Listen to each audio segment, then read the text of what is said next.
প্রথমে সবজিগুলো অল্প তেলে ভেজে নিতে হবে। তো ভালো করে হলুদ গুঁড়ো লঙ্কা গুঁড়ো দিয়ে নিয়ে নিচ্ছি। তো হয়ে গেলে তারপর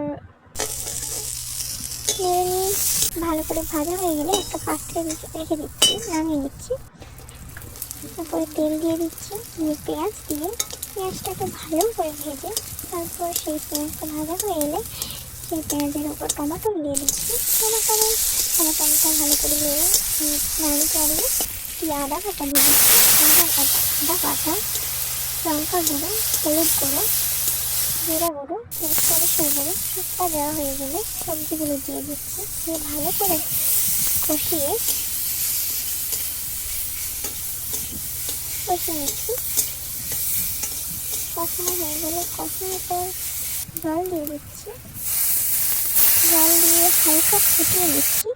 ফোটানো হয়ে গেলে তারপর মাছ দিয়ে দিচ্ছি, আগে থেকে ভেজে রাখা মাছ দিয়ে দিচ্ছি। মাছটা দিয়ে ফুটিয়ে নিয়ে হয়ে গেল রেডি। ফাইনালি রেডি হয়ে গেল পুঁটি মাছের ঝাল বানানো।